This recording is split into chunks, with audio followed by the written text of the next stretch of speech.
Welcome to Crescent City with your hosts Natalie Jean and Jackie Zabrowski. Is he? That's really wonderful to hear. Isn't it? I want to kiss him. Maybe you will one day. Do you think I will, Natalie? Will I get to kiss Pierce Brosnan? I'm not Natalie. Oh, I'm sorry. I forgot. You're a scary, scary agent. But are you doing good for the cause? Are you doing bad? We think it's good. We'll never know. Or will we? Man, I just realized I didn't paint my ear. Yeah, I was going to say, or your shoulders. shoulder, and I was going to start throwing up. Because I was going to say, your shoulders are a little fucking cold, Natalie, and I think you need to attend to them. Well, yeah, I am making you stumble right now, right? Yeah. So don't. Go, go, go, go, go. Boom, boom. That's me stumbling down the stairs. Don't put an angel near the stairs, because she'll throw herself down them. I technically, I don't think my mouth is that. I think you can hear my voice the same, but I'm not going to leave this on because... Yeah, because I feel like it probably is a little garbled. I mean, you can hear, at least if you're not watching, that Natalie is shrouded in night right now. So I also don't think I can drink our I coffee don't through think here. you can. Well, you could try. Suck it through. Come on, Natalie. Oh, you're sucking it through. That gotta be... what does that feel like in your mouth? I don't really like the sensation, I'll tell you Oh, that. now you're going to have wet, lit mouth. I think I'm just going to take it Oh, off. you already didn't take it off. Beep. All right. It's me! You look great, Natalie. Thanks. You really look great. Thanks. I always love driving to the studio in my costume because I get ready at home. Oh, And yeah. I just wonder what they think. But it's LA, so they're probably not thinking anything. I don't think Like, they're they've thinking seen anything. Dumber stuff. I already. was actively crying in the coffee shop earlier when I was getting our coffees. It was because I was Why? listening to a sad song and then Oh. I started crying. And then sometimes, it is the beauty of being in Los Angeles. It's like when you're on the subways of New York, man, you can just openly cry and nobody asks. Sometimes it's just better to not. Sometimes. I wish I had the angel wings on, though. Yeah, that would have Because been then good. if it's like, just like, well, I don't know, is there something wrong with her? I feel like, then I'd be like Jenna Elfman in Can't Hardly Oh Wait. my Oh my God. God. Why am I not currently cosplaying as Jenna Elfman in Can't Hardly Wait? Everyone would understand the reference. I think a lot of people would. People our age would. People listening to this. Well, yeah. I mean, like a millennial would, not a Zooms or a Gen Xer probably. Maybe, though, because I will say we did try to rewatch it recently because Jeff had never seen it. I don't know if I told you this, but we did shut it off. But I think it was just because he is surprisingly not like a huge teen movie fan as an adult man at this point. And he's just like, I don't know. He's just like, it's like I know that like at the time it was all good, but he's like, I feel like now yeah, looking I at it don't with think Jennifer Love Hewitt, I feel very uncomfortable. Well, and I was like, yes. oh, well, let's just shut it off. Yeah. I mean, Not that he was like, because he couldn't handle himself. No, it's just the whole thing. He's just like, I just feel like all of it. He's like, now it's kind of lost on me because now I'm too old. I don't agree. I'm like, but you remember how it feels. It's not like you don't remember being if that I hadn't age. seen it when I was still pretending to be too cool for it and not Yeah. liking it, I think that I wouldn't also be that interested Yeah. in it, I guess. Yeah, I do understand. Honestly, wouldn't it? It's definitely better than him being like, hey, I love it. Can we watch it again? Can I keep this copy of it? Seth Green in the bathroom. Yeah, I didn't know it's what I needed. And then we would be having a much different conversation. Yeah, especially if the one it was a Seth Green fetish. Yeah, maybe that. I mean, I was kind of into Seth Green in that movie. Of course. I definitely would have had sex with him in that bathroom. But your husband pinpointing only Seth Green sexually in that movie he did it. would be weird. Yeah, it would be. No, it would be. I'd have a couple of questions just because, like, I'd feel so seen. Yeah, I'd you feel would. You'd validated. feel, yes, like your spouse Say, really thank knows you. Oh and my sees you. God, thank you, babe. Thank you, Bill. Beelba. I'm sorry. This is a new, like, full force of me trying to bring baby talk back. Oh, good. I feel like we've really lost the thread. And please, Nowie, please. I think this is a new market for us.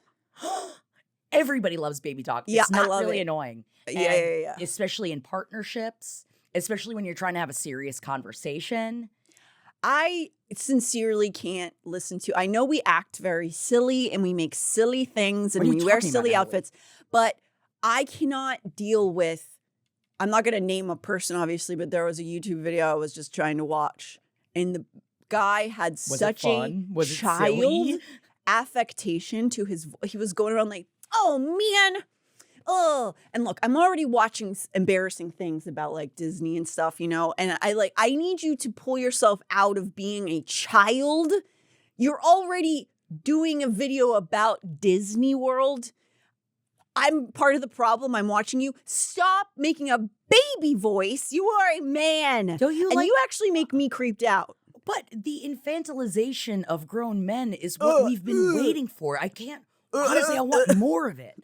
I say put those diapers on, boys. Come on. What? Stop going to the toilet. Make on your own damn self.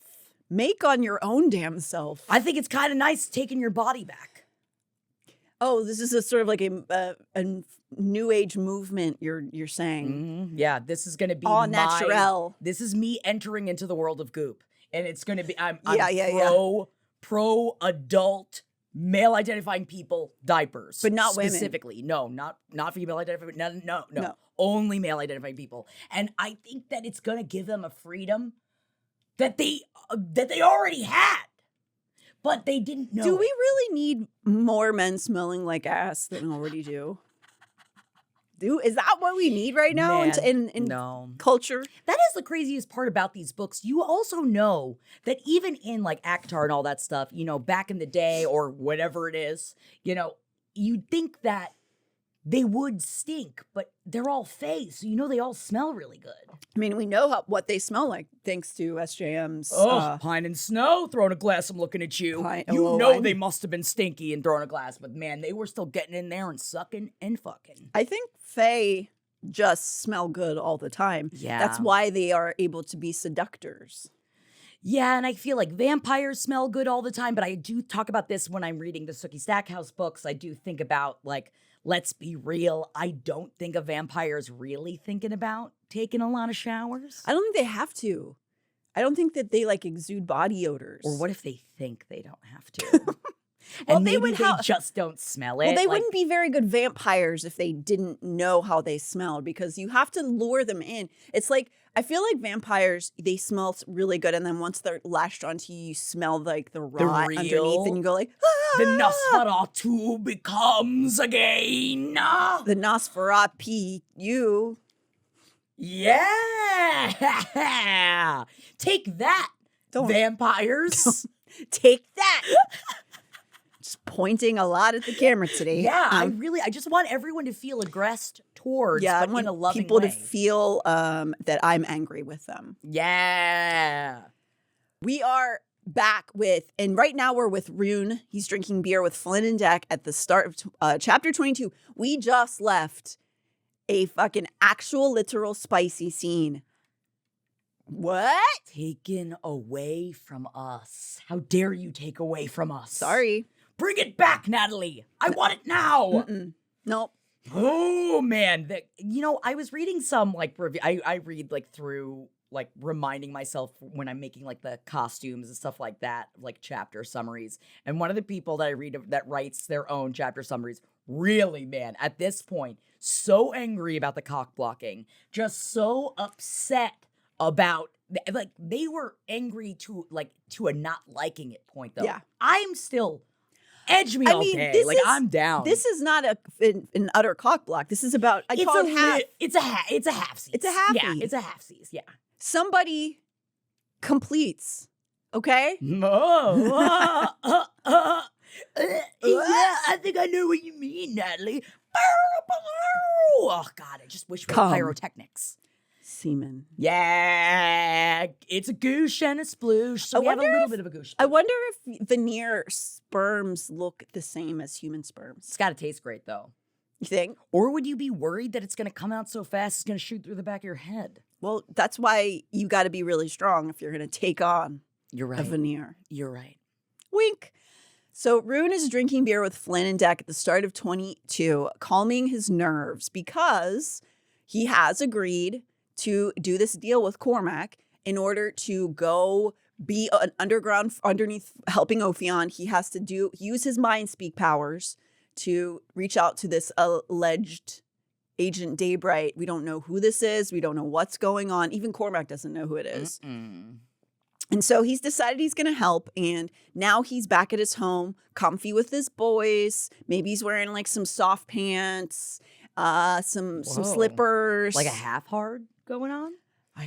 With just his boys? I mean, listen. I don't know what happens. I don't either. I don't know. Maybe it's like the excitement of relaxing with the boys gets you a little al dente. It does seem like they are hard to control. I will say that. Yeah. They seem to have a lot of issues controlling it in life generally. I'll help you. And it causes a lot of problems in the world. Yeah. Not to be too edgy. Whoa. Okay, Knight. All right, go Alf. Go off, Knight. So he doesn't know what's going to happen or how he's even going to be making this contact. He knows that he can use his mind speak, and he also knows that he has this comms crystal just in case, but that's the only instruction he got. His bros are there to assist and basically kind of just make sure he's okay because he's about to go into some sort of fugue state, I suppose. Yeah. They are also, of course, getting high and being standardly impish 85-year-old boys because that's what they do. That's what mirthrooted is for, y'all. Ruhn has the calm crystal in his hand as he sits on the couch in their frat house living room, and they talk about methods of potentially trying to reach out to this person, with Flynn and Deck assuring him that they are prepared for any emergencies that may take place as Ruhn potentially goes into this hypnotic state. Ruhn lays back and just tries closing his eyes, maybe like a meditation or something. He, of course, already knows how to access people's minds in one form. Yeah. So that may help, as Cormac hopes. A mental bridge. That was how he always pictured the link he made between his mind and someone else's. So that was the image he summoned, funneling it through the crystal in his hand, as surely as Bryce had funneled her own powers through the crystal of the gate this spring. Cormac had said the crystal had similar properties, so why not? He tries calling out in his mind on his mental bridge. If I was calling out in my mind, it's going to be a bird call, right? Well, or I do you think want to be simpler than that? Do you want to be like, I'm in the fugue state. Somebody got me. I would imagine it like just an echoey kind of cavernous chamber Yeah. of mind? hello. Yeah, but everything's all, it's all like foggy. I imagine it like 80s, like 19, Tron? Yeah, like 1980s. Yes! Boom, boom, boom, boom, boom. He tries calling out, and I don't know how exactly. Then he visualizes the comms crystal. He curses himself. In that moment, he realizes, I didn't come up with a name or any way to disguise myself. I have not thought this through very well. And just as he starts to think about this, a voice rings out in the void. Yes, it's a lady. It's a lady. And he sees a light in the distance coming towards him, realizes as she nears that it's because she seems to be a being made entirely of flame. He can distinguish enough to know that this isn't the same as a sprite, like something made out of fire from the core, but a humanoid female figure who seems to be using fire as a disguise. He references the image of a sun priest emulating himself, which is very disturbing. I also think it's badass. Well, it's very scary. I love that that's what he thinks about. Not like, it's like that he thinks about immolation when seeing it, just like the power. Ooh. It's a very scary, Scary power. Well, it's just something that actually happens on Earth, and it's frightening to see. I made the mistake of looking at the pictures of it. Why? Because I was just like, because I knew it from, was it the cover of a Rage Against the Machine of a priest firing himself? Because he didn't want to work some album anymore? Cover. I mean, I guess not. I mean, who would? So it's upsetting to look at the pictures, is all I'm Yeah. saying. So don't Google it if you've never seen that before. All right, we won't. They eyeball one another and give their code words back and forth. Daybright seems unimpressed with Ruhn and asks who he is. Rune peered down at himself, swearing. He hadn't thought to hide his body. But he found only a form of night and stars, galaxies and planets, as if his silhouette had been filled by them. He lifted a hand, finding not skin, but the starry blanket of the sky covering his fingers. Had his mind instinctively shielded him? Or was this what he was, deep below the skin? Interesting night. Okay. Interesting. There are other things that have to do with night in other books, but weird. It's weird that he just finds himself swathed in night, isn't it? Isn't it? Maybe I've been deep in book talk, losing myself in book talk a little bit, finding out a couple of claims. And but that's all I'm gonna say for now. Yeah. It made him question just who Daybright was and whether her appearance as fire has something to do with the type of being that she is. Cormac had mentioned that they had questioned whether Daybright was they themselves an Asteri. So does this fire represent Star? Starfucker? Starfucker. Impatiently, she asks him what he summoned her for.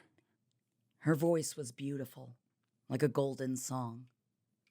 It stirred his Fey soul, made it perk up. I hadn't gotten that far yet. Yeah, see what I'm talking about? This is when you bring in the half-yards. Half-yards? Yeah, made it perk up. Perk up. She's irritated that that would be, I guess he'd be like in a meditative state and they would see him get a halfie. I feel like a half you don't usually see. I feel like it's not like boy. If he's wearing sweatpants, you might see it. You're right. And in our dream of relaxation with mirthrooted, then he's got to have soft pants on. Yeah, laying You're back. Right. We'd see that. We'd see it. And we're really looking. She is irritated that they brought someone so seemingly unprepared. So she's basically like, "Oh, you don't know what you're doing. Why did Ophion send you to talk to me?" She looks behind her as she's talking as though she is busy wherever she is, and he's interrupted her. Ruhn feels the weight of her presence. If she's not an Asteri, she sure feels like one. Cool. Gathering himself, he explains that he was attempting to make contact just to see if he could in case there was an emergency later on, and he feels a bit foolish in the moment. So he turns on his charms instead. He teases know he's got her. that in spades. Oh, yeah. Okay, Ruhn, gets him out of a lot of predicaments. Yeah. Hit me with that fire hose. He teases her, asking if she's so sure he's not a double agent and the code words were compromised. She retorts that agents of the Asteri would be more adept. Oh. Ouch. Oh. He tells her he'll work harder at impressing her because he's being flirts, because that's what he does. Yeah. She says he already has impressed her and calls him Agent Knight, giving him his name since he hadn't come up with one. And it's sexy and it's to the point. It is. And seemingly the mirror to hers, which is interesting.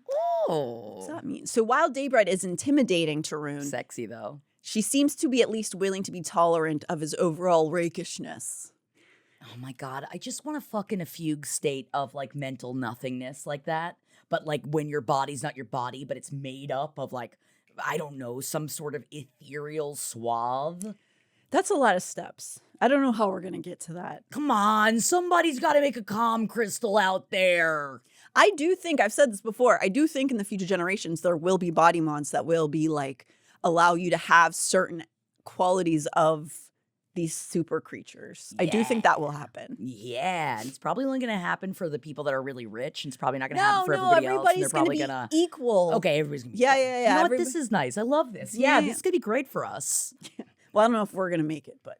Oh, we're going to get there. We're going to get there. She starts to leave as Ruhn asks if there's any news of the spine, which is the train system, and Cormac needs to know about it. She tells him no for that, but tells him to tell Cormac that, quotes, the safe passage is granted under the cover of the waning moon. Oh, more riddles? Sphinxy with me. More riddles, I guess.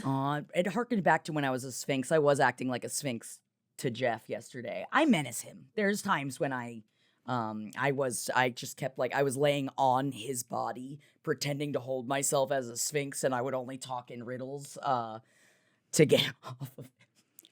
What is marriage for if not to menace your partner? This is who I mean, right? Everybody, right? You're menacing. You're out there menacing, Henry. I mean, you have to sometimes. Gotta do it, you know? And it was like fun. It's like fun, sexy, menacing. I bet he loved it. He the liked Sphinx. it, especially because I didn't have a Sphinx costume on. I was just holding my arms and making a non-Sphinx face. And, you know, I also didn't explain that I was being a Sphinx. I just laid on him and wouldn't say anything and then started speaking riddles. It's fun being married to me. I think it is. Thank you. You're welcome. He does too. Yeah, he does like it. I do think he does like it. We laughed. He tells her not to. She tells him he is not supposed to understand it. See? Just deliver it. So do you tell Jeff riddles that he's to deliver to his workplace? Yeah, I just kept going, deliver, the letter, the sooner, the better. And he kept being like, stop saying it over and over again. You didn't know what I meant.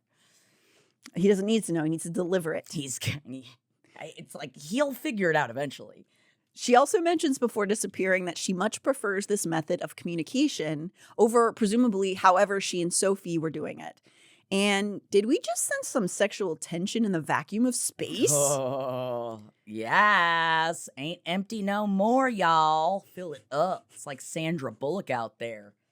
Just fucking being like, will somebody get me and fuck me?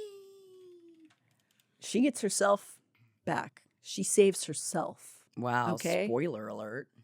We've talked about that because that's the movie where the soundtrack is I think about inspired. it all the time. Yeah, I know. Crescent City. For a movie that really didn't change my life at all, why do I think about the movie Gravity so often? Well, it's really beautiful. That scene is beautiful when she's coming back. It's incredible. Great. Check it out. I guess if it's stuck in my brain this much, you probably have to watch it if you haven't. The 12-year-old movie or whatever it is? Yeah, I think it's old at this point. So the next morning, Ruhn calls Cormac over to his house to debrief over their first mind-to-mind meeting. A debrief? What, are they taking off their underpants? Only in your fantasy, but they're cousins, and that's gross. Cormac Far removed. Cormac asks if she had said anything about Sophie. Ruhn suddenly realizes and feels guilty he never even asked, and that Cormac is likely trying to find out for personal reasons because the woman that he loves is missing. But no, Daybright didn't say anything about Sophie. Ruhn repeats the code phrase that Daybright asked him to transmit, and while Cormac seems to understand it, he only sighs deeply at whatever it indicates, so it's not like an exciting piece of riddle. Deck and Flynn are also in the room to Cormac's chagrin, and they pepper him with questions about Rune's role in Ophion and what he's supposed to be doing. Cormac, in his barely concealed irritation, explains that Rune will wait to hear from Day or will reach out again at Cormac's discretion. Otherwise, you just go about your day. Be normal, so normal that it's dull. Don't let anybody know you're doing this by being boring. Cormac tells them he is leaving to go stake out the Black Dock. Since he had gotten word that there was a chance that Sophie is in the Bone Quarter and that Danica had set up a safe house there, in theory, he's becoming a little obsessed with searching for hints of her or Emil's presence. How could you not? True, Any but I also tidbit feel of like information I feel like I'd flip out over. I feel like though he's doing a bit of a spiral because what is he just going to go Of course.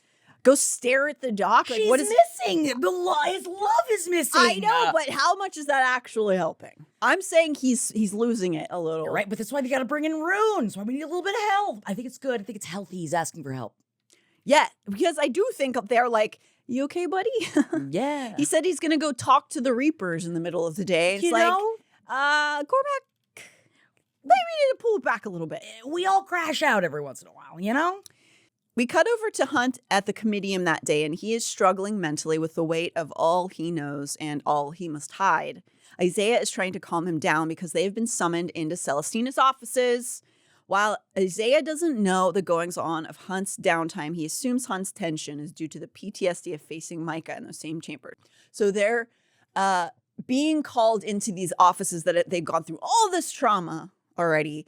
And there's like, they got like a vague message about what was going to happen. And it seems like bad news. And they're like, great, something bad has happened. We're going in. Gotta go I'm talk sure to we're not me. going to go get crucified. That would be not a thing that just happened to our coworkers or anything. That would be a lot of stress at work, I will say. Oh, God, I'm so glad that we've really knocked down the crucifixions here at LPN because it's just like made it just like, oh, is it going to be in the middle of page 7 that they're going to drag me away? Like, it's like, when You just do get I... slapped with deli meats now. Yeah.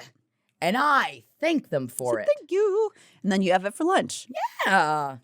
So Little sweaty meat. little sweaty meat, which is also true that Hunt's he is feeling the anxiety of these things, but he also has this other weight on his shoulders that he has to lie to all of these people about what he now knows from, Therian and what Bryce is getting into. And so now he's got like 6 things going on in the background. Celestina, he knows that Celestina is different. And Isaiah tries to tell him that, she's not going to be putting you in a box. But if she does, we're never going to go look for you. Maybe what's different is she got like extra buccal fat removal. She's like, what do you guys think? Why do you look like a goldfish? You look weird. Aren't you supposed to be an angel? Why'd you take out all that buccal fat? Buccal fat. I got what you want to get. You put it in your butt. Yeah, obviously. Where else are you going to put it? So Hunt notes that Archangel headquarters have changed significantly from the Micah metrosexual Patrick Bateman-esque cold marble, hard lines, like no warmth kind of. It makes me think of American Very Psycho, Hamptons, yeah. very Kanye.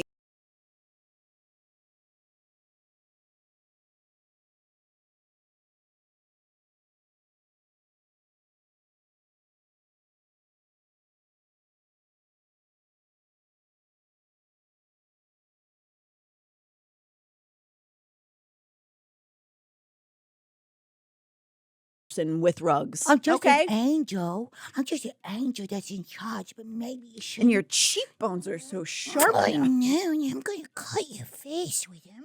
I mean, I didn't say that. I'm just an angel.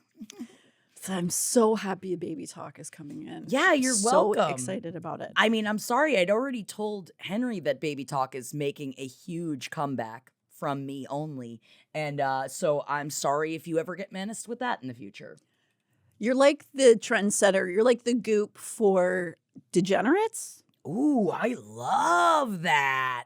Yeah, I guess I'm like, I'm sludge instead. You're sludge. Yeah, that's good. Thank you. Yeah, you're sludge for sure. So they are to assess a situation that has occurred involving Pollux and Baxian. That is why Celestina has called them into the office. And they know that. They got a message about it. But they are unsure of whether they will be held accountable because they're supposed to be their accountabilities or accountability buddies, whatever they're called. But also, they are grown-ass adults. Why would they get in trouble for Pollux and Baxian's bad behavior? That is ridiculous. Because they know that they can't control them. I hate. They shouldn't be working for the fucking Trinari in the fucking first place. Like, they shouldn't be. I cannot stand. How can Celestina be? I will say that sometimes guys seem to have this more easily given to them in the workspace where they are known to be helpless and you go like, well, you knew that he couldn't do it. Like, then everybody else gets in trouble around the person. So, I mean, ladies, it happens for ladies too sometimes. No, that's So why it's they like, should start baby talking. Yeah. weaponized incompetence is one of the most infuriating things. I'm angry a lot this morning. I don't know why. Maybe it's because you're swathed in night and like you just feel differently when you're in the fugue state. I cannot stand weaponized incompetence. Yeah. It's like one of the top pet peeves in my life. Like, just, ooh. But how do you feel about malicious compliance? Because that's also been. I don't remember what that means. It's like, I keep making jokes that I'm being malicious. Well, I said that I'm being compliant. My word for the summer is compliant. I'm trying to be relaxy-taxy. I'm compliant. Is like kind of aggressive though. I know, but then that's why I was talking with Marcus, and he's like, I feel like the way that you're saying it, technically you're referring to malicious compliance, which is like, I will follow your every rule. I will be so easily moldable for you. I will just be whatever you fucking need me to be. Wait, who are you doing that at? Life. Why? Why? Because it keeps coming at me, bro. And I just want to be like, I'm flippy flappy. I'm flippy flappy. Life, Natalie. Oh my God. My mental health, Natalie. Oh, you're doing that. You're It's You're all arguing. against me. Oh, yeah, no, it's all me. It's me in many forms. I am the Spider-Man meme, except it's all me. I'm maliciously compliant, though. Oh, man. Do we need to talk? No. Okay, great. Good. Especially when you come in, it's like, I've been dressed like an angel for hours because I recorded earlier dressed as an angel. And I think there's something about being in an hysterical state of mind that really just, I don't know. I think it's good. It disrupts. That's what it does. When you're in Midgard. Yes, bitch. Concrete jungles where angels kill you. Yeah, they do. There's nothing you can do. Okay, so we're in this office. We are trying to find out what happened between Pollux and Baxian. Celestina greets Isaiah and Hunt looking unhappy but radiant in pale purple robes. Ooh. I assume you're Celestina? Yes, but it is pink because I have this pink dress. I mean, pale It's purple kind of looks pink. close. It's a little purple-esque. It's pretty. She tells Hunt and Isaiah Also, I will say there's a couple things different between me and Celestina, but that's okay. In cosplay, you make your own kind of music. you have to sometimes. It's okay. Celestina greets them looking unhappy. She tells Hunt and Isaiah she didn't want to explain too much over the message she sent. They needed to speak in person because this is very sensitive material that's about to go down. They spot Pollux and Baxian. They're already seated in the office, ignoring one another. Pollux and Baxian stared ahead at nothing. Or Hunt assumed that was the case, given that one of Baxian's eyes was swollen shut, and Pollux's face was one big, magnificent bruise. That it remained this way after 12 hours suggested the initial damage had been impressive. He wished he could have seen it. Uh-oh. But it's just like, can you imagine walking in, seeing this, and be like, these fucking, can you adjust? Like, can we throw them at the bottom of the ocean in a box? We can't, but we'll find out why. So Baxian and Pollux seem to have gotten into a bit of a scrape. A roustabout. Ooh, sorry, I was choking on my own fake hair. Oh, I thought that was you just doing a a reaction. roustabout. No, it was just me. You Like, choking. I thought I was actually, I was going down the back of my throat, the long strand. Cool.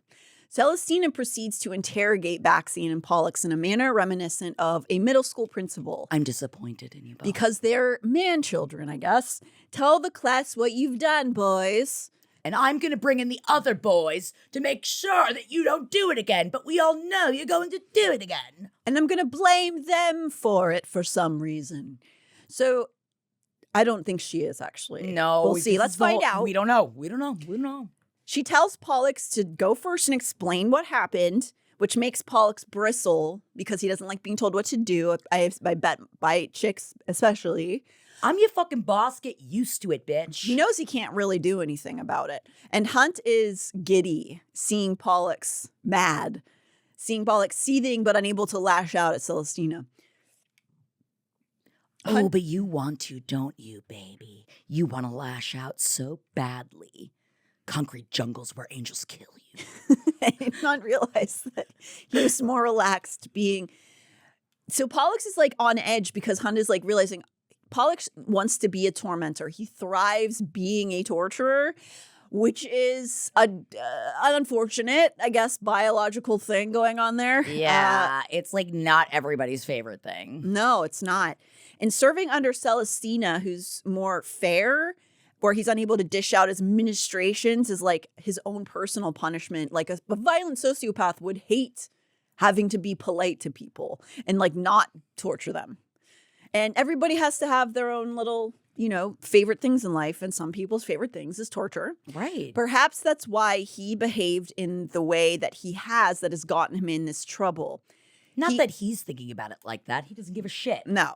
He describes going to a, quote, tavern, which Hunt happily corrects him that they're called bars in Lunathian. Get used to it, bitch. That's what I wish Hunt said. Wish. And having fun.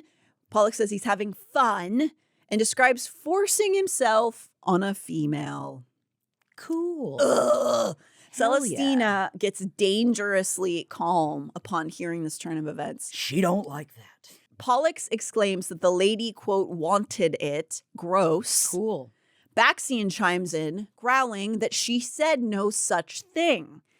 Hunt and Isaiah looked at each other, surprised to find that their two keepers seem to not care for one another. Because Hunt always knew Baxian and Pollux as a team of psychos that, like, were his tormentors. And so they're like the Bert and Ernie of torture. Right. And so they're fighting or they don't like each other. It's weird to him. He thought they were like a team all the time. They live together. They play together. They sleep in the same bed. Or at least in the same room. We don't know what goes on in there. But he's like, oh, they're fighting. Okay, the girls are fighting.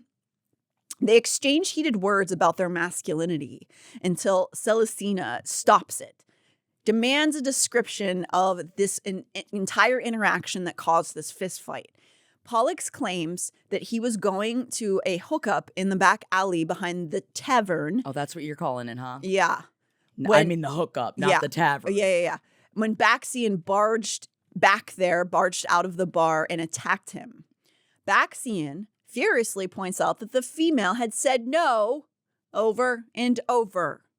Pollux, being utter trash, does the old no means yes song and dance of some gentlemen, not all, many great men out there. They're not all like that. Anger erupts in the room because Pollux is basically saying he assaulted a woman.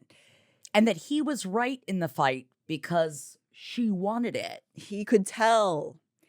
Makes me want to fucking stab. I just want to watch the blood slowly be let from his body. So anger erupts in the room, of course. Naomi starts freaking out, and Pollux calls her a hag. Oh my God, get new material. Isaiah accuses Baxian of never caring before. So basically, Isaiah is suggesting to Baxian that he's witnessed many horrible things being done, and he's never cared before. Why are you defending a woman now? And Baxian shouts back at Isaiah, saying he doesn't know what he's talking about. Celestina sends her power through the room and to silence everyone, which I guess was whatever that was. I mean, if that happened in front of you, wouldn't you stop talking? Yes, like, is there something? Is she having a fit of some sort? That's true. I think it would. It's like the kind of like Carmy when she like gets into like some ground beef that she's found on the floor. I was thinking specifically of, I think, Memorial Day or Labor Day when she got into the ground beef. Yeah, it was on the ground. It wasn't cooked. Ironically, we'd forgotten it. It was in a bag. And we just. It's okay. She's okay. It was last year. She was fine, but she was excited. We didn't know that it was literally ground beef. So hack ground. It's like a cow with its legs cut off. Ground beef. Oh, that's what it is, though. Is that sad? Yeah. For you as a vegetarian? Yeah. I'm sorry, Natalie. Cows are so smart. Is that what they're known for, and why we're not supposed to? They are like dogs when they are left I know, to play. And lots of people have very like fond connections with cows. Yeah. I've just never really gotten close to one, I don't think. I'll bring one home. I feel like they're big in the way that horses are big, but are they? Well, they're actually, the ones that you are used to seeing are pumped with hormones, and so cool. Cows that are like natural are not actually that big. Natty cows. Yeah, they are. How big are their nipples? On the HRT, is that what it's called? Yeah. Whatever Joe Rogan takes. Sure, yeah. It does, I think, make their nipples bigger. I imagine it affects the nipples.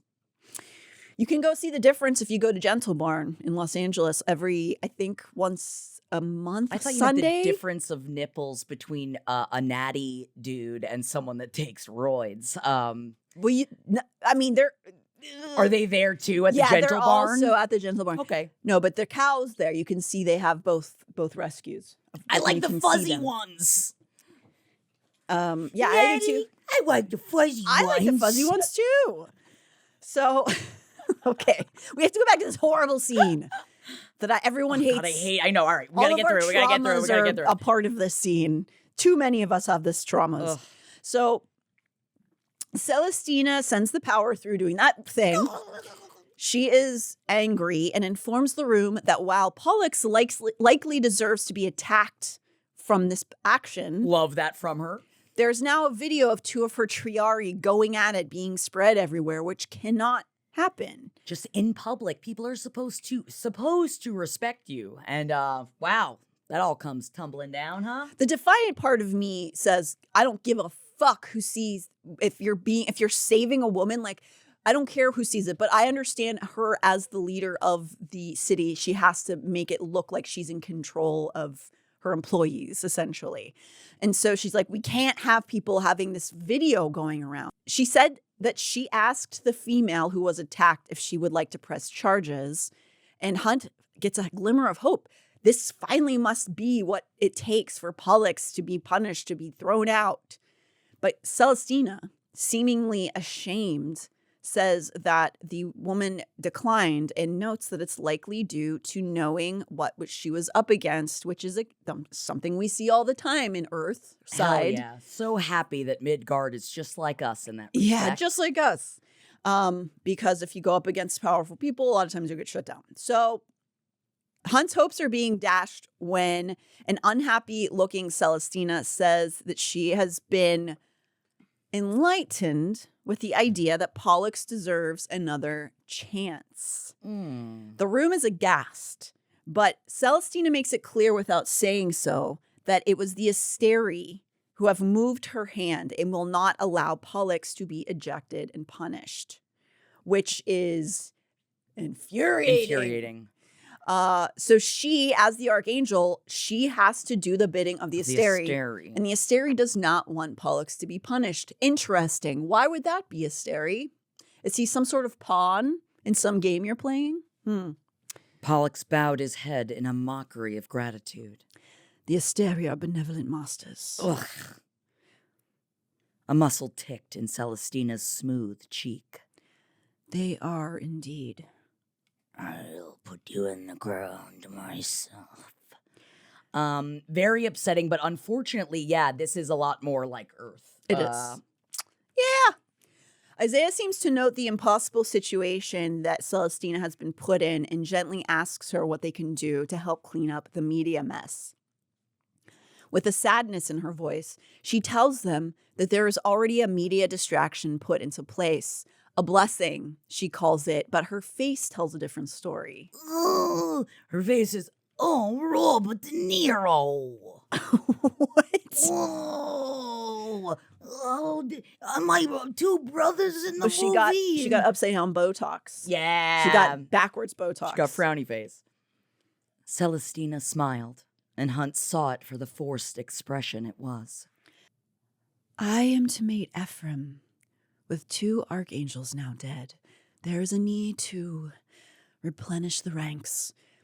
On the autumnal equinox, we shall have our mating ceremony here in Lunathian. Yay! Oh, sounds like it's going to be great. Yeah, that sucks. It seems that this wouldn't have been what Celestina wanted. Hunt realizes that the ceremony is slated for only a month from this point in time. Isn't it great she's so powerful and yet still is strapped down to be used as a womb? And this is awesome. And just, this is really, it's fun because like even a woman at that level still can't stop this from happening. Still on breeding horse. Awesome! So Hunt describes in his thoughts their version. So this mating ceremony is supposed to take place on the autumnal equinox. And he describes that this is essentially their world's version of Halloween or Dia de Muertos. It just sucks because I feel like it's taking away any love she might have for spooky season. I know, right? That It really sucks. just ruins it and for then her. like every year it's always a reminder. It's like, oh great, now I can never like spooky season ever again. It's like, at least, you know what? Marry me in the middle of July. Can we please? We'll all be sweating. We'll all be upset. Or over something like, I mean, we don't need Valentine's Day that much. Like something that's not as fun with decorations, I mean, that's why Holden got married on St. Patrick's Day. It was cheaper, and it's not like he had any affinity for St. Patrick's Day. Yeah, he just barfed at his wedding instead. Hell yeah! So he describes that this is essentially their Halloween, their Dia de Muertos, and he calls it Death's Day, which is like their colloquial term for it. And it sounds like what we do. It's parties, offerings to the Bone Quarter in Lanathian. They send food and drink in lanterns over the river. He, of course, can't help himself wondering what Bryce might wear, even in this moment. Well, because they think of the just cock block. You know, it's like, I mean, he didn't get cock blocked. Yeah, but he's thinking about it. But at the same time, you know he's also just as obsessed with getting her off. Like, of wants course. to get her off because he's a good male. I just like that there's like this huge, like horrible Huge news thing thing. And he's just happening. like, wonder if she wore like, but her top will be really Her tits slow. are gonna hang out, or think her ass is gonna hang out, or what? So, focus Hunt. He hears Celestina tell the room that Ephraim and her will alternate visits back and forth, essentially describing conjugal visits between the two lands, which is fitting since Ephraim is an important biblical name, and it means I will be fruitful in Hebrew. Yeah, we all fucking knew that. We're all like, yeah, spew it into that fucking throbbing. It's interesting layering, though, because I'm sure that SJM knew that and put his name in there. But oh, yeah, because she always says all of the name choices are very specific. It's interesting because he was a part of the story so far back, and now he's being introduced as the, like, seed bearer. Stud, yeah. So she knew that already. It's crazy. That's crazy. Naomi tries to ask her whether she's happy about this or not, but Hunt knows Celestina has no choice but to smile and say that Ephraim is a good archangel and will be good seed. That's all we're looking for. We're just always looking for seed. Well, she does seem to genuinely have affection for Ephraim. She seems like they are actually friends. It does not feel as though there are romantic inclinations abound there, and she is being forced into this. Probably also Ephraim is. Celestina glares at Pollux, who's essentially at fault for this because the Asteri needed something to distract from the, quote, media frenzy of their fight. Yeah, I'm not happy about it. And also, she can't do anything about a literal artist in her employ. Cool. Which is great. But at least we know Pollux is not a morally gray character. You're not coming back from that. No. So no, and it just full-on hatred. And don't worry, the hatred's only going to grow. Yeah, don't worry. No spoilers, but you ain't gonna like them. So it would be so weird if he's just like, you know what? I do need to change. Like after 100, you know, however old he is. I'm just like, this is going to be different. My ear! Wow. Natalie's ear fell off. Okay. I'm glad it's not your real ear. Oh, well, that would be very upsetting. Yeah. I don't know why. Your ear. I feel like, I don't know why. I just was like, try to like do like little like corn on the cob, like dogs do on toys, but on the extra fake ear. I feel like that is a sensory thing. Tiny bites. Tiny bites. Yeah. And it's like spongy. Yeah, yeah. So when she finds out, you know, Pollux, of course, is shameless. He doesn't care. He doesn't feel bad or anything. But she, in explaining what's going on, she tells the room that, you know, there's going to be all of this distraction. So media is going to be at this party because the dignitaries and all of the elite of Midgard will be making an appearance in town for this party, including all of Ephraim's employees. Ephraim's, I guess, just triari. I don't know what they're called. So Pollux's face lights up at the notion that the Hind will be arriving because she was put in Ephraim's camp. The Hind is his, I don't know what you'd call property. Property. I feel like it's like also a different kind of Bert and Ernie, but a different kind of property. Yeah. A cohort he likes to fuck, I guess. Yeah, but yeah. And she seems to also very much enjoy. And she's evil and he's evil. So I guess let's call the whole thing off, you know? They've like met each other long ago and went like, you're evil. I'm evil too. You want to fuck forever? Yeah. You want it to be bad and scary? Sure. Hell yeah. I'd love that. So Celestina dismisses them all, but asks Hunt to stay behind. Dread fills Hunt's body as the others walk out of the room. He panics, assuming that he will be punished for not reigning in Baxian. He does his best to maintain a cool exterior as he awaits his fate. It turns out she seems to be wanting to commiserate. She tells him that she's learned of Bryce's engagement to Cormac. She also wants to know how she should interact with the two of them since they will be expected to go to the celebration party together. So, oh my God, is this communication? Like, yeah, because we know that Celestina already kind of knows that they're a thing. She hasn't said it as exactly, but like, I ain't an idiot. And she's told Hunt that he can continue to live with Bryce and all that stuff. And so there's obviously a relationship there. And she's like, hey, I heard about Cormac's engagement. Like, how you doing? But I feel like part of it, even though I know that this is not presented, but I feel like if I were Hunt, I would be scared that she was even paying attention to me. Like, I feel like I'd rather her not even know. Right. All the, like, it's like, I know that the communication is so good, and it does obviously, Celestina's character will expand, but it is at this point, since Hunt like doesn't trust, and I wouldn't trust either. Yeah. I'd just be like, can you please just don't think about me ever? Yeah, for sure. I think that would be ideal. But that's not gonna happen, and we don't know why she's saying this. All right, okay, you're commiserating. Yeah, so he is like a little bit hesitant to just believe this. Right, or to just dismiss it too. And, it is. But in this moment, he's relieved that she's not like, hey, I'm going to like cut your hand off and you have to eat it or whatever. Right. So any other kind of fun thing I could come up with, Yeah. So especially because she's being put through the ringer, and oftentimes when somebody higher up is getting put through the ringer, they force everybody fucking else to go through the ringer too. So yeah, it is. I feel that is also very telling of her. This whole scene is it really does. Unless she is playing 4D chess and she's evil. We don't know. We don't know.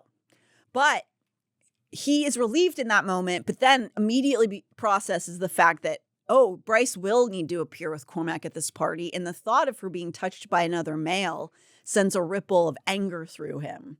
He's just now thinking about how is he going to stand seeing that, like her being paraded around by Cormac. Celestina further surprises him when she asks how he's feeling. He tells her, honestly, they're taking it day by day. She knows that it's like a forced engagement. Yeah. And then she drops the real bomb on him. She cares because Shahar was her friend. Hunt's heart stumbled. She never said anything. Celestina almost nervously goes on to explain that she and Shahar were secretly very close and that she supported her actions. Whoa. That is dangerous. Whoa. She basically admits to Hunt that she was supporting the rebellion in small ways. What? Then okay. Then she tells him that she tried to buy him back in the day. After some attempts, she had to stop lest she raise some suspicion, but the Asteri would never allow it. But she tried to get Hunt's out of Sandriel's grasps. He is shook by this, but also very hesitant to believe that it's real. For all he knows, this is a psyop to get him to spill all his little secrets. And I mean, he has a right to feel that way. He's spiraling in his mind in this moment, but I don't blame him. There's a lot at stake. He's been lied to, manipulated a million times. How does he ever trust anybody ever again with what he's been through? Like, it's hard enough us as humans with a mortal lifespan, like a short mortal lifespan, we can't even do it. It's like, imagine hundreds of years of it. Man, I would have stopped trusting people a long time ago. Yeah, and beyond that, he has a hard time wrapping his mind around an Archangel actually admitting they're against the Asteri. Yes. And especially in her office, that's very scary. I know. Like, why this seems, you should not just be saying this. But in that moment, he's feeling a lot of things at once. And he asks her, why didn't she join the battle if that's how she felt? She tells him she chose not to and regrets her decision every day of these hundreds of years later. Whoa. Basically saying she wasn't brave enough to do it. He asks why she's telling him this, and she reveals that he did the thing that she fantasized about doing ever since Shahar was killed. Essentially murdering Sandriel and that she knows what he did. Bitch, you should not be saying. Yeah, I don't think you should be saying this. The office. I'm very scared for you. I'm very scared because, like, we know you're very powerful, but obviously, still, there's a lot of shit that you don't have any control over. So maybe she knows some way inherently when the Asteri are paying attention to her or not. Who knows? Who knows? Yeah. So this is all talk, and all of it could be fake. He doesn't want to believe this. And he actually tells her so. I have a hard time believing you, Celestina. She seems ashamed of this, but understanding of why he wouldn't believe her. She asks if they can be friends. He's genuinely touched by this, but is also spiraling through all the secrets he holds, whether she knows them, if she doesn't, and she turns out to be good. What will it mean for him to betray her? Blah, blah, blah. His poor brain. Yeah. And he's not dumb, but he's not like a genius. Yeah. You know? And so it's probably a lot to be pondering at this all the same time. And he's thinking about Bryce's boobs. I know. Yeah, he's a soldier himbo. This is too many complicated thoughts, I feel like, at once. Being a bit of a Travis Kelce in the moment. He's like, yes. Go. But I like the girl. It's like, yep, just throw the ball, all right? Get off the podcast. Throw the fucking ball. Took our money. No, they are. It seems it's cute. Oh, it's cute, but they got a lot of that money from podcasting. Yeah. So he tries. I don't know if we're right up against the Ball Boys. Oh, you know, there was. Oh, I meant this show in The particular. network. Yeah. I meant romantasy in general. A lot of Swifties. You're right, especially SJM as a big Swiftie. Big ol' We know Swiftie. that. Oh, I bet she's happy this week. Good for her. Happy SJM week for everybody. I guess it's a Taylor week for everybody, but Why? Oh, just because the podcast? She just released. She just announced her new. Oh. The Swifties went mad. I see. But now we've recorded this. I wouldn't call prior, myself so. I wouldn't call myself a Swiftie, so I don't know that much. No. about her. Oh no, certainly you're not a Swiftie. No, I don't hate her. I just. No, the Swifties are the ones that like go through and like are finding all the Easter eggs that Right. she's been laying. I the do love an Easter egg, eggs though. and oh yeah, I do love an Easter egg. it's thick. So he tries to steady his breath as he gets up to leave her office and decides to give his honest feelings about Sandriel's Triari to her because she has sort of maybe opened up or is We opened the lying. door. Yeah, but even though, like, no matter what, it seems like she at least is concerned about him. And is opening the door to conversation. And so he says, Reach out your hand. You take the hand back. then you reach out again. Take it back. And so he says, I'm going to tell you the truth. I know this. Sandriel's Triari is bad news through and through. They're bad. The ones that are here are bad, and he cautions her to be very wary when the rest of them arrive for the party. The Hind, the Harpy, the Hawk. All H's. Mhm. SJM, you're killing us. And they all have separate names also. Yes. So he tells her that they always have bad intentions and to be very aware of them, that you should never trust. Even if it's Ephraim's people, they're always up to some business. Honey, I don't even think you need to tell me that, but I appreciate it. Yeah, and she's like, thanks, baby. Thanks. Thank Yeah. you. I appreciate it. I'm pretty aware. He tells her to call upon him for whatever she may need for the party to go off safely. She thanks him and he departs. Moments later, Hunt is walking down the hallway outside of Celestina's office and finds Baxian leaning against a wall waiting for him.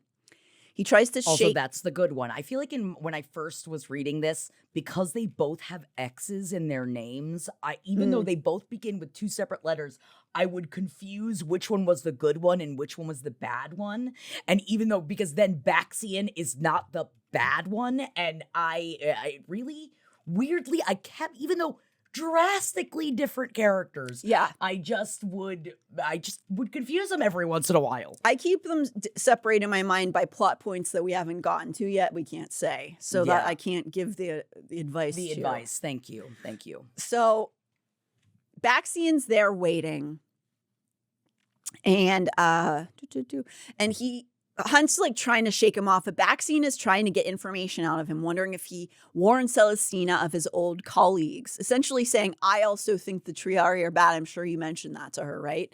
And as Hunt walks towards the launch edge of the building, which I find so fun, like the side of the building just has like a thing on the side because all the angels have to fly off But of it. also so cool to leave a meeting to be like, all right, gotta go. And then just jumping out. I was like, wow. I know that doesn't excite them because like they've all had like wings and everybody's got like wings and stuff. But man, it would take me a minute to get used to it. Yeah, it's cool. So Baxian's following him to this launch ledge, and Hunt's mind is elsewhere. He's trying to find Bryce for lunch, and he's like, maybe we can do it. I'm thinking about her boobs again. But Baxian, and probably her feet, if we're being honest. Oh, yeah. How sweaty she is. Like, it's like, what's going on? Yeah. So Baxian follows him anyway, being basically annoying. And he's like, yeah, I did talk to her about you guys, putting Baxian in the group, telling him he's a part of that sadistic group of freaks. And Baxian seems to be trying to distance himself from like, I'm different, I'm not them.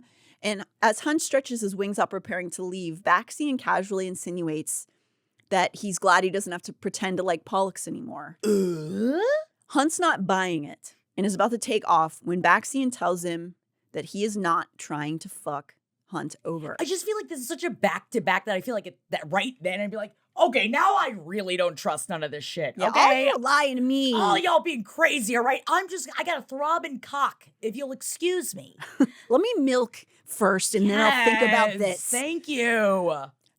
However, the tone in Baxian's voice is enough to give Hunt pause, and he broaches the idea of this fight that Baxian had earlier about females with Pollux. He wants to know, what were you talking about? Because they were kind of fighting about women stuff during the argument, and asks if he had some love affair with the Hind. Is that why there's like bad blood?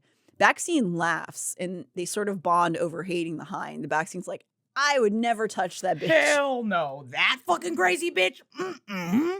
No. So Baxian challenges Hunt to share his secrets, and Baxian will share his, So there's this sort of like, Baxian is being a little, it seems like he's trying to reach out to Hunt, but he's still kind of being a little sarcastic and like standoffish, but also he is trying to convince Hunt that he is not one of the Triari that he hates. He's not like the other boys. That he's not like the other boys. And Hunt he's like, he doesn't know how to feel about him. He's having these mixed feelings about Baxian. So he basically just gives him the finger and flies off the side of the building hot. I feel like it's also like at this point, I feel like you could probably smell the cogs whirring in his brain. It's just like, I can't. It's too much. Cogs are whirring somewhere. Yeah. So he just gives him the finger, flies off the side of the building. That's very hot. Yes. But he couldn't shake the sense that Baxian continued to watch him, as if he'd left something vital hanging in the balance. It seemed only a matter of time before it returned to bite him in the ass. There was that's a big chapter chunk. 22 has a lot of information. It's a lot. It's a lot of character development. This has been a bit. We have Rune's new tasks, new characters are coming in. Yes. He's now working for Ophion. He is dressed up like stars. Yes. And I guess is the night sky inside of himself. And he's learning this stuff from this person, Agent Daybright. We don't know who that is. Then we also have Hunt's new burdening maybe relationship with Celestina and maybe Baxian. And we're learning Pollux is straight up artist. So that's cool. Awesome. And also that Celestina is being forced to breed. And they're going to have a big old party for it. And also she's a baddie that was going to buy Hunt and wanted to be a rebel, but she was scared. Yeah, I'm like, I don't know how to feel about her. I'm a little pissed that she never stood up for them. Why didn't she do it? Why didn't she? But at least she is maybe trying to make up for it. Who knows? We're going to have to find out in time, but I'm scared to trust. I'm scared to love. I just want to come. As Celestina? Yeah. I'm scared to love. I'm scared to trust. And she's just going to fucking put his seed in me aggressively. Awesome. Great. I hope it's fun. Maybe she can use like a turkey baster or something. Oh, if only. This eater wants to run off. We All gotta right, go. We gotta get in here.